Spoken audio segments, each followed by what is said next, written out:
As you may know, there's another big gathering taking place tonight in Washington, D.C. Did you hear about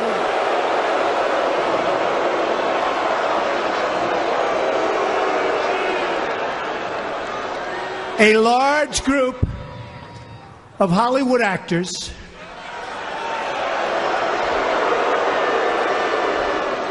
and Washington media are consoling each other in a hotel ballroom in our nation's capital right now. Somebody just won the night.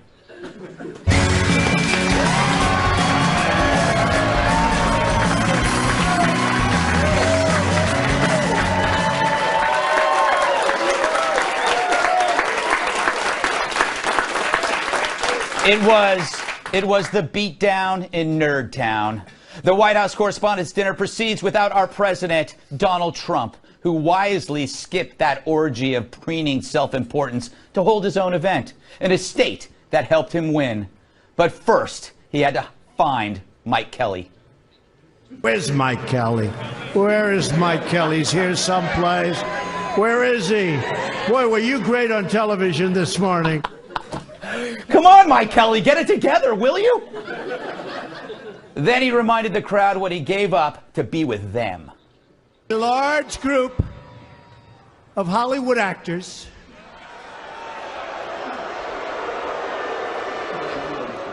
and Washington media are consoling each other in a hotel ballroom. They're trapped at the dinner, which will be very, very boring. Can I see the little girl again? A large group of Hollywood actors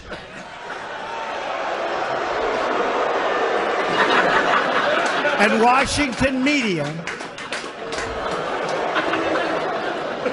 are consoling each other in a hotel ballroom.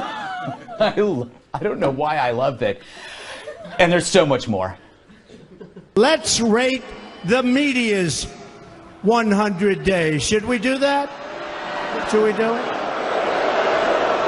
Because, as you know, they are a disgrace. Very dishonest people. And not all of them. You know, we call it the fake news.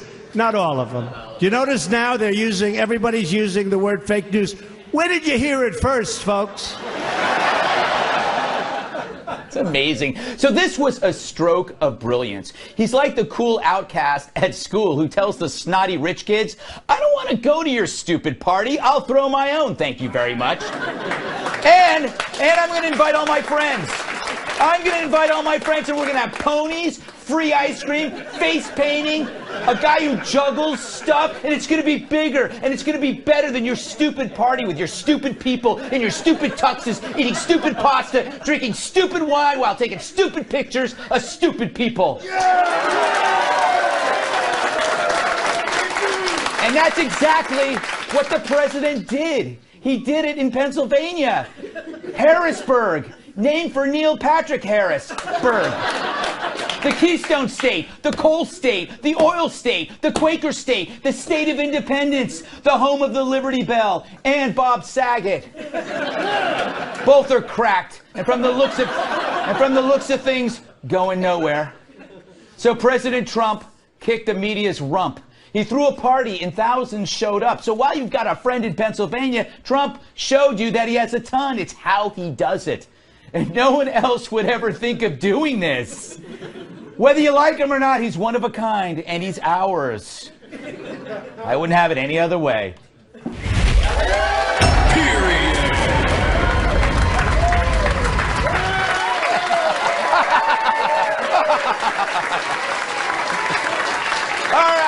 All right, let's welcome tonight's guest. Move up so I can read. She now has 2 places to be miserable. She's co-hosting a new show starting Monday at 5 p.m. Eastern called The Fox News Specialist, Catherine Tim. All right.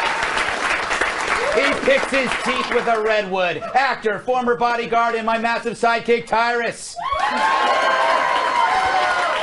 Who is this person? I've never seen her before in my life. How did she get in here? Get her out of here.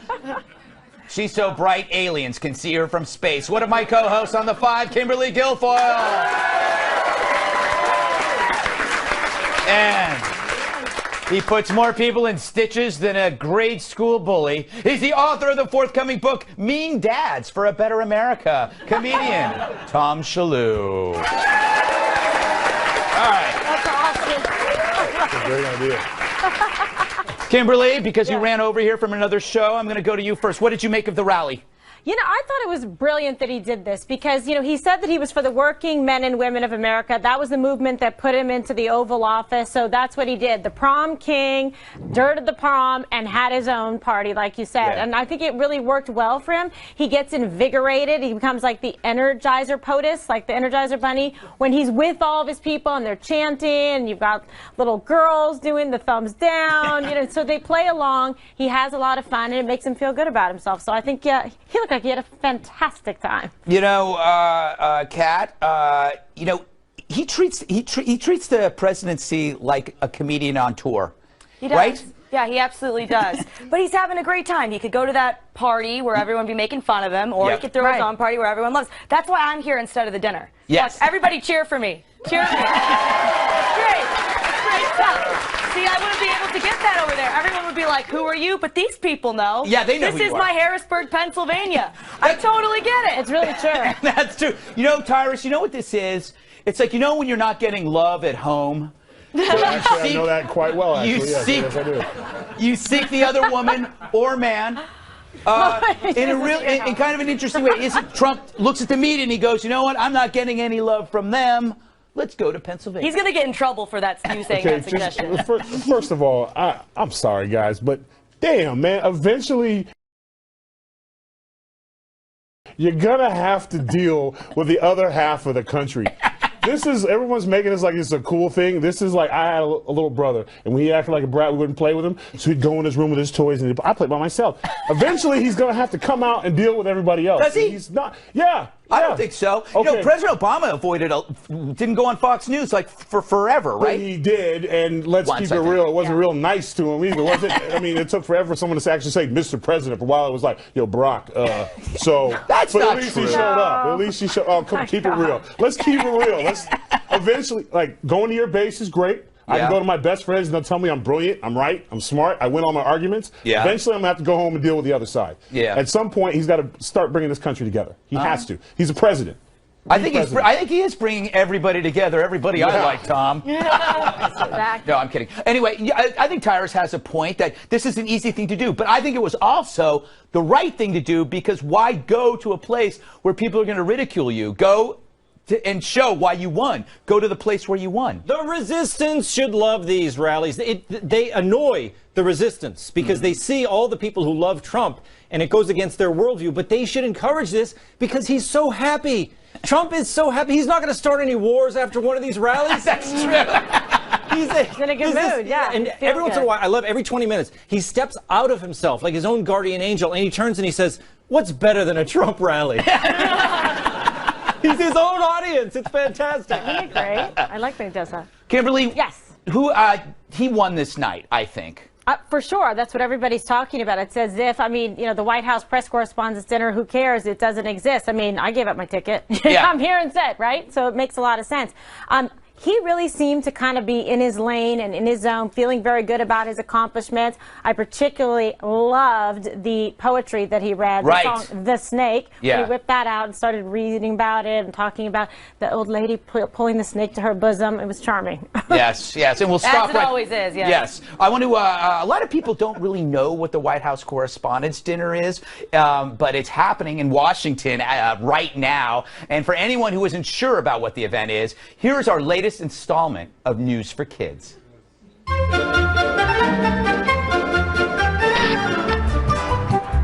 So, kids, what is the White House Correspondents' Dinner? It's where adults roughly the same age as your mommy and daddy get dressed up and eat dinner with other mommies and daddies. These adults work in media, and the dinner lets them hang out with people who are better looking and more famous than them. They're called movie stars and TV personalities. Some are big stars like Chad Lowe, and Chad Lowe. The dinner began as an event for journalists. The president would come, and that was important. But like a caterpillar turning into a butterfly, it went from a modest event into a self-absorbed gala for sweaty social climbers who act like children in front of celebrities. Now that's changed. President Trump dropped out. He made other plans, leaving everyone else to eat their penne alla vodka and listen to anti-Trump jokes on their own. Good for him. Those people don't like President Trump, and now he's throwing his own party with his own friends. The White House Correspondents' Dinner is a lot less important than it used to be this year. It's like a children's birthday party without the guest of honor or presents. In short, it's pretty lame. And this has been News for Kids.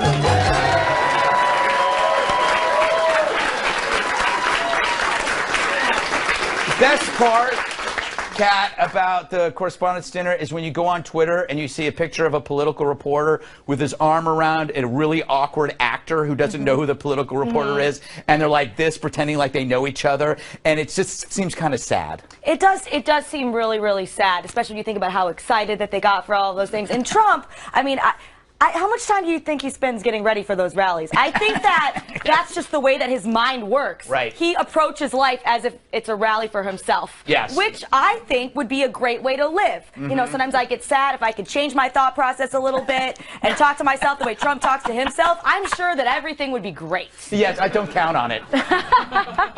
Tom, can we just admit that he's more interesting than the media? He's more interesting than the people at the White House Correspondents' Dinner. That's why we're doing this. And he shouldn't have gone. I mean, it's a roast. You know, the idea of a roast is you're supposed to respect someone and give them good-natured ribbing. They don't respect him. They don't like him. So why should he go? It's, look, you know, they some of us have trouble with going back to things that hurt us, Tom. It happens. Wow, is that about something that happened that I don't know about? I don't know, fella. I don't know, guy. I just, damn. You should be able to walk into a room, I'm impressed, deal with it, and take a few jokes and give some back. Yeah, maybe. I mean, come on. Maybe next year. He said that though. He was he was already trying to get make a great deal and say, well, I may come back to Harrisburg, or I may go to the dinner. If he goes, I'm going. Yeah, that'll be fun. Because then that'll be the place to be. Don't glare at me like that, Tyrus. I think you're going to hit me. You've changed. All right, up next, the greatest monologue of the first 100 days. It will blow your mind, or at the very least, your nose.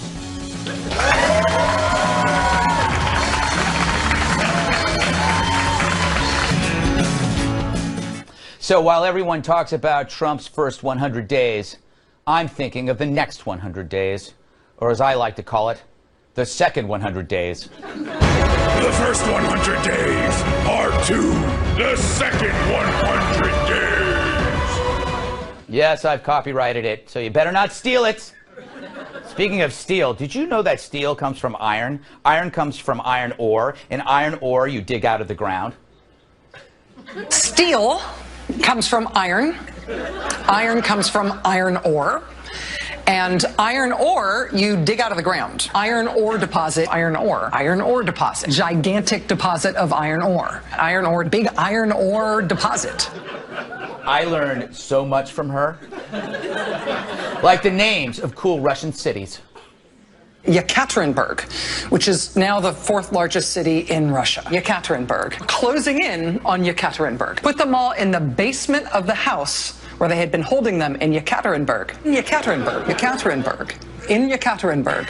He bulldozed that house in Yekaterinburg. Back in Yekaterinburg. Google pictures of Yekaterinburg. Yekaterinburg is an interesting place. Yekaterinburg. He lives full-time and works full-time in Yekaterinburg. This kid living in Yekaterinburg, Russia, from his perch in Yekaterinburg. We have 100 more days of that. Now, we've seen a lot of executive action so far from the president, but yesterday's, which expands offshore drilling, does 3 things. It creates jobs, it reduces our dependence on foreign nuts for our oil, and it's offshore, reminding fish that we won.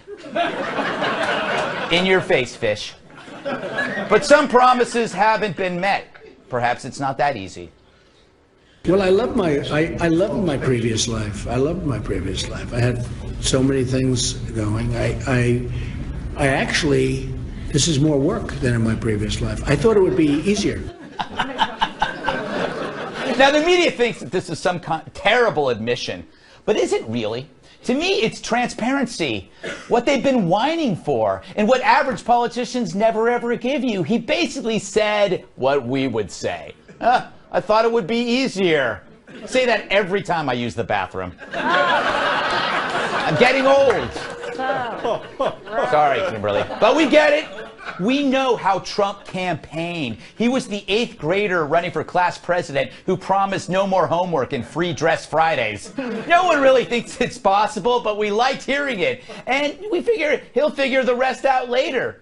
So did he? Well, he got us Gorsuch, the Keystone Pipeline, more drilling, less regulation, reduced border crossing, 94 dead ISIS from the mother of all bombs. That's 94 fewer than we had 100 days ago. Not bad. But I get it. His style can be scary. But it's a pattern by now. Look at China's shift on North Korea. Why now? Trump made us stink and made them think. See, Trump is the Kool-Aid president. Remember Kool-Aid Man? That giant, horrifying pitcher-shaped monster that would crash through a brick wall? Scared the crap out of you. But then it pours you a refreshing, ice-cold drink. That's Trump. Initially, see, he scares you, and then he makes you a cool drink. I know. And everybody comes together. Fact is, Trump did all right for the first 100. You know, we're still here. I mean, we believe the media, the planet should have imploded into a fiery death ball. That's the funny thing. The media set Trump up for success by exaggerating impending doom that never came. That was their wishful thinking. Instead, Trump showed us that he's just a guy trying to do his job, and his reward, an anti-honeymoon, which, believe it or not, is better than a real honeymoon. Think about it. The logic of a honeymoon is awful. Hey, let's start with the best time ever, then it's all downhill from here. No presidencies should suck at the start and become great. I mean, whatever. All I know is it's going to get better. The next 100 days are going to be great.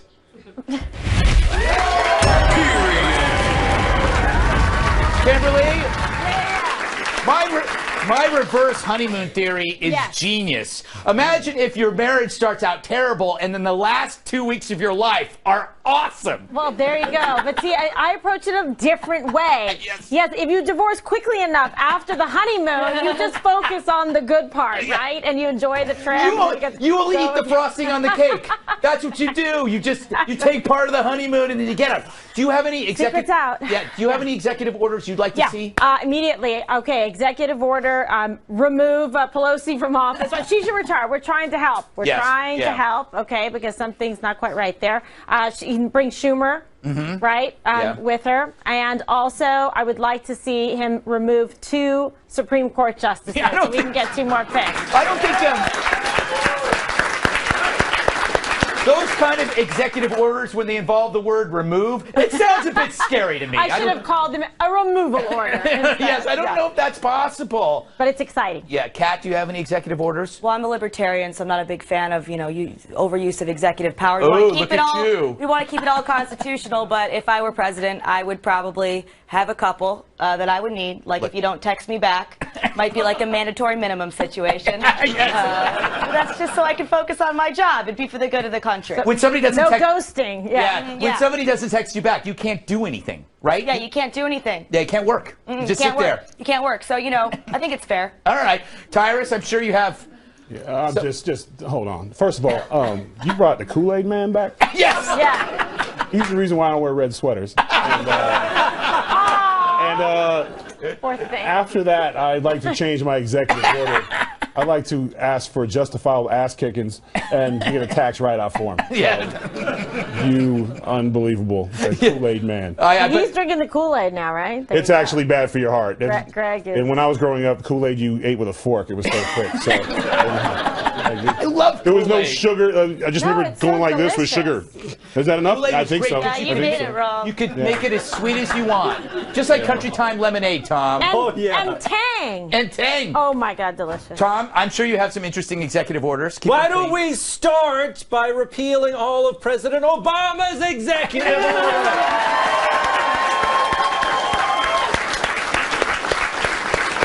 That was even cheaper than what I did earlier on the show. Tom learned a long time ago that if you stand up, you get applause. Problem is, I stand up, nobody notices. I actually get shorter when I I'm stand up. confused. I thought we were gonna have fun with our executive orders. But it's Like, like that's what you do? You want a Just do-over? repeal everything. And That's- no, I don't have issue with Trump. I'm fine. I respect the mine was office. removing.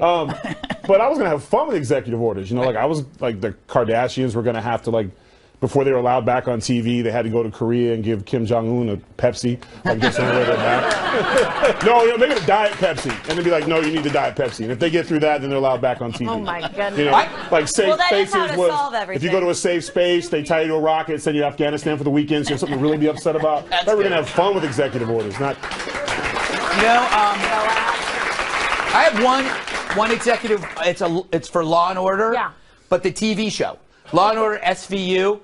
Just admit that the killer might be a deranged, psycho, drug-crazed maniac, and not like a really handsome, successful architect. Like every time on Law and Order, they always have the twist. They arrest the homeless guy, and the homeless guy actually is innocent, but he saw the guy who did it, and it's always a rich, Okay. Upper West Side socialite architect. So it's official. You have no life. You're one of the people that sits and watches the Law and Order SVU marathons in a row. Because they Where it's always the handsome architect. because they start the next one before the other one ends. I know. My only issue is that you watch SVU. That's like the worst one. It is I've the- seen it is all the the Regular worst Law and one. Order was cool. Sometimes they make it, sometimes they don't. Some guy gets It's away. terrible. It is SVU terrible. is terrible. And I love how what they're doing now to us. When something awful is going to be revealed, the music builds. It's like a. And then they start talking really slow. It's very exciting, Greg. It is. As I try to explain it to the audience, going, what is wrong with him? Coming up, we'll pay our last respects to free speech. Thanks, Berkeley.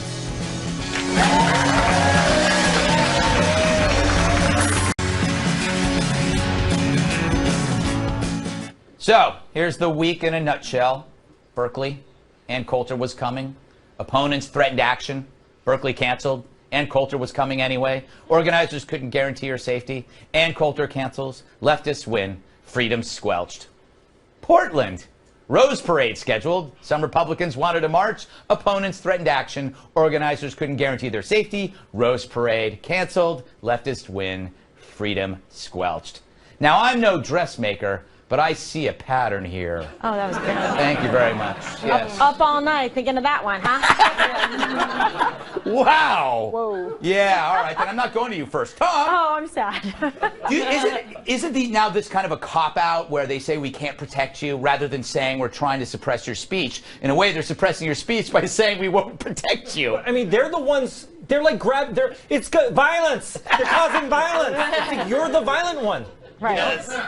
They're the Yes. ones doing it. And the thing is, they've got it all. Everything they do is wrong. It makes people more curious. They're making conservatives into rebels. Right, which is good. Yes, young people love rebels. So now they're like, who's Ann Coulter? A lot of young people don't even know who she is. Yeah. Now they're searching for her. Yeah. They want to find out, what's she all about. I like your little Like things of weird searching. typing. Yes, thing. they're Yeah, the computer. searching. Yeah. Very, very disturbing way of searching. It's true. Like people who've never read her book will actually go and read her books, which are jam-packed with facts. You know what? How I found Iron Maiden? What? Tipper Gore wanted to put a warning label on the album, and I was like, I'm gonna go seek those guys out. That's a good point. Tyrus, that's a nice very good call point. back. Like, Yeah. I didn't get into professional wrestling until I was told it was harmful.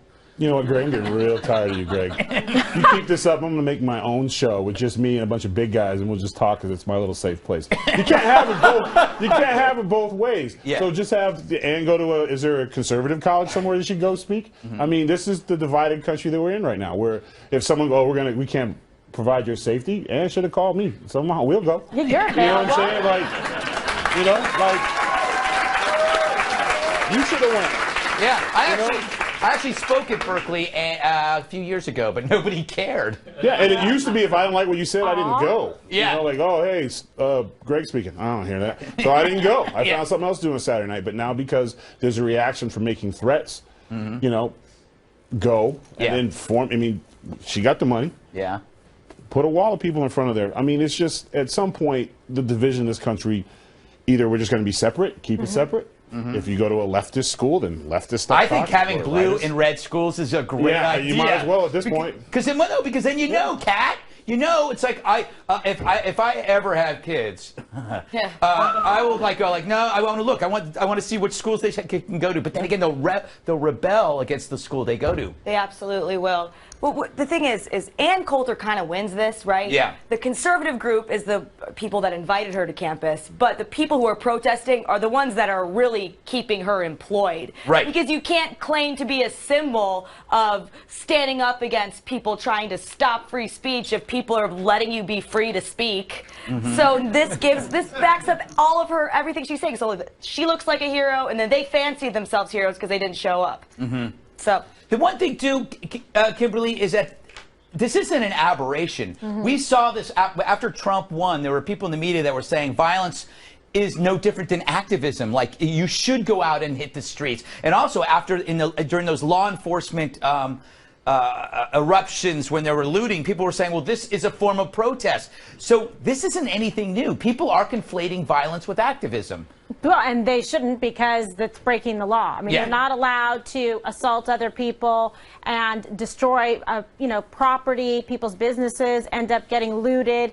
Tremendous amount of property damage. So there has to be accountability. When you have these groups like the Antifa, who are really just ultimately fascists themselves, because they want no one else to speak unless they agree with their ideology, and it's really chilling free speech in this country, which is one of the most important principles that we have fought for in this country. Why people want to come here, to be able to say their viewpoint. Yeah, they call themselves anti-fascists. Like, look at yourself and your covered mask and you're punching somebody. Yeah. You want cause and effect? They didn't show up and there was no violence. That's called cause and effect, America.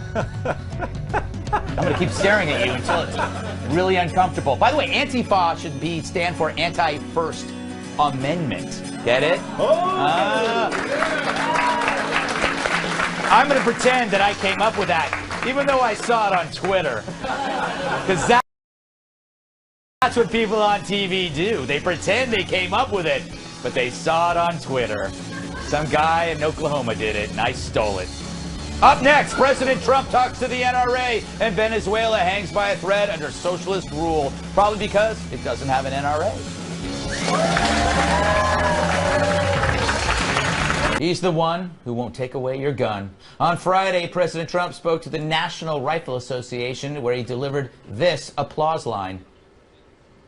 The 8-year assault on your Second Amendment freedoms has come to a crashing end. Yes, the Second Amendment is here to stay. I can just hear the left now.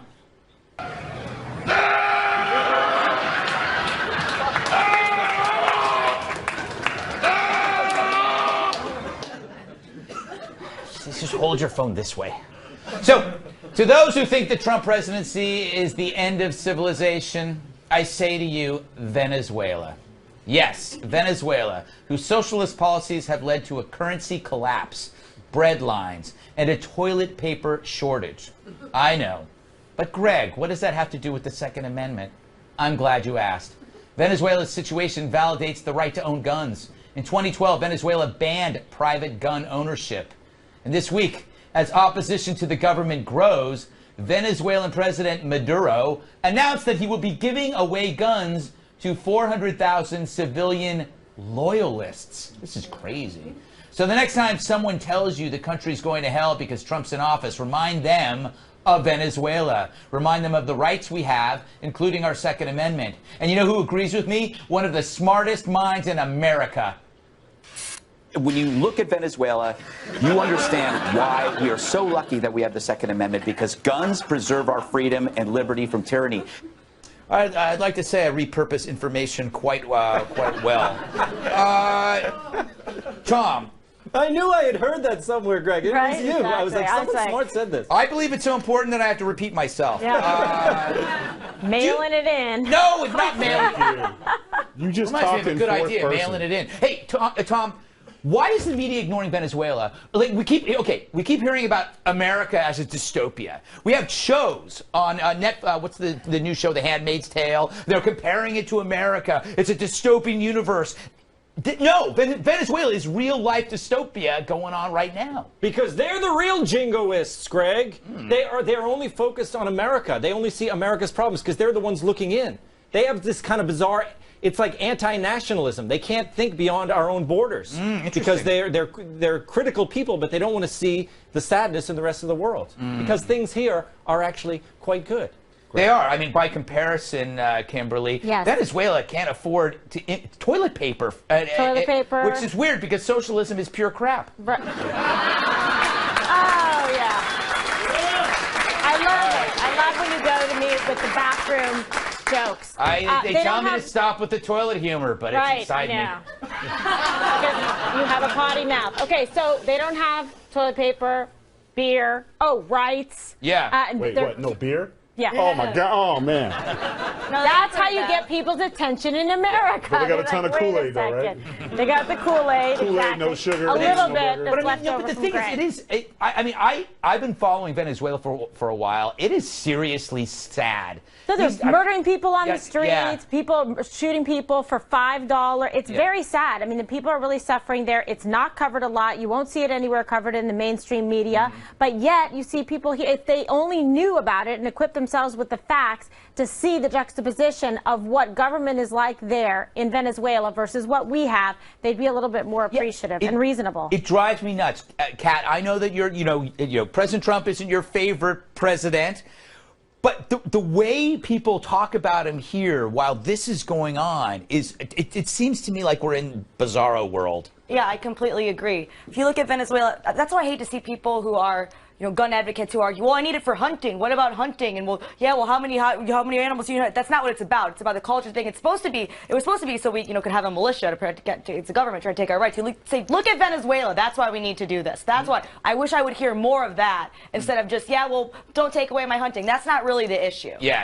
It's not the animals that are gonna, turn into fascists. Exactly. Well, not normally. Yeah. Last word, Tyrus. The threat of force preserves freedom. You should know that. Oh, yes, because I'm allowed to, in this day and age, use force. I wish.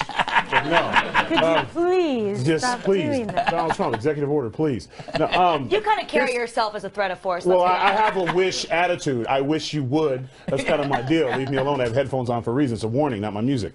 But the whole thing about Venezuela, which is truly sad, is like they have real issues to be upset about. And we have become such a bunch of babies and we don't get our way. Right. Yeah. You got electricity. If you have a cell phone, you can download your favorite apps on it. Yeah. You're doing all right. Yeah. You're doing all right in the world. Yeah. Oh, I don't have a bar. Oh my God. People are getting shot in the street for looking sideways in the next country, and because they don't have oil fields, no one's rushing in to save them. Yeah, and it's amazing. It's one of the richest countries via oil on the planet, and they can't do anything with it. Yeah, tremendous natural resources in the hands of a few. Yeah. Well put, Kimberly. Thank you. You should do a primetime show. Really? Yes, I have an idea I want to talk to you about. All right, up next. Does Trump give a tip if Americans light up a spliff? Back in a jiff.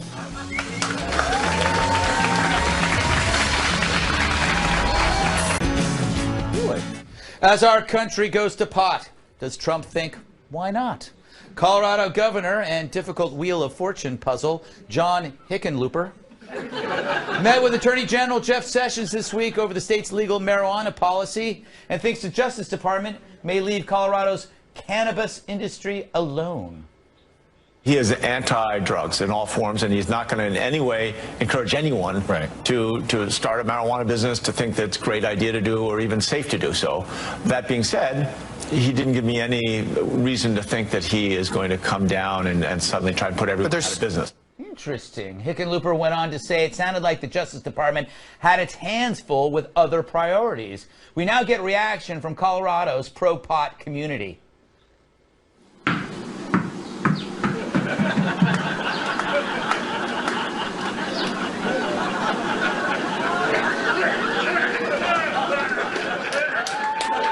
I've been there, little guy. Screw the ball. Kat, could it be that Donald Trump isn't that interested in interfering in American lives? Yeah. I mean, maybe he just doesn't care. Yeah, because, you know, there's nothing worse than weed. That really should be the top priority. The people on the weed, everything's going to be ruined. You know, prescription pills, no problems with those. But weed, yeah, he's got to stay out of it. Well, one of the things I dislike about Jeff Sessions the most is that he is so anti-pot, just because it doesn't matter. I mean, no one's ever died from it. You know that somebody in England died from drinking too much carrot juice? Yes. They had a vitamin A overdose. Their liver couldn't handle all the carrot juice. Right. Well, no, you can drown in water. Yeah, exactly. You should. I mean, you know what I mean. Everything. Everything can kill everything you. can kill you. Except weed. It is interesting. There's a lot. It's a hard time finding actual proof that you could overdose on, is what you're saying. Yeah, well, you can't overdose on You gotta sleep. You can become you like gotta an sleep. annoying person to hang out with, but that's about it. I am, Tyrus, your thoughts. My thoughts on weed. It's a great after dinner mint. I don't know. Here's the thing. It's going to get hit. Yeah. Because we're a divided country. And who loves the weed? And I'm saying the weed. I sound like my great-grandfather, who I never met. He's on the but I would weed. imagine he talked that way. But that's very lefty. And since the lefties trying to destroy all the right stuff, you don't think they'd be like, well, since you wouldn't help us with this and we couldn't get anyone to vote with this, how about this? We take away your weed. I don't know if it's left right. It's going to happen. I don't know if Sessions is going to. It's a very libertarian Sessions. thing. You think Sessions is going to just. Yeah. That's an easy fix. That's a good punch in the face. I know, Kimberly, you are a prosecutor. You hate drugs of all kinds. Well, I mean, no.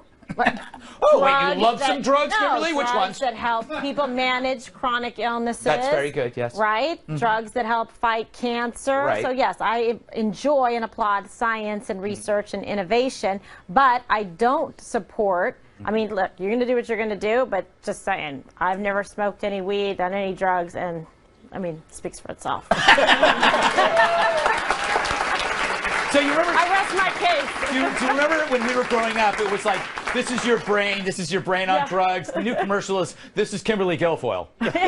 She's never done drugs. Right. And then that's the commercial, and then everybody quits. Tom, you're a father, and a strict, mean father, according to your great new book. Yes. But don't you find that, trying to ban a substance doesn't work in a world where there is pain? Everybody's trying to find their own oblivion. How can the law tell me what to do with my oblivion? How can the law tell me what I can do with my own body? Oh, Greg, you may be right. Why don't we leave it to the dads? Okay. We don't need the president, you know. I'm anti-drug, but you got to leave it to dad, because dad's come up with good solutions. Like what? When your dad caught you smoking a cigarette, he made you smoke 5 packs. That's true. If I catch you smoking weed, you're going to have some, have a dime bag. Is that what it's called? Have a dime bag. So everybody on this panel had a dad? Yeah. Wow, what was that like? And on that note, Tyrus, I'll be your dad. No. Oh, my God. I tried. Daddy loves Anyway, Trump. final thoughts next. And someone's getting a new show.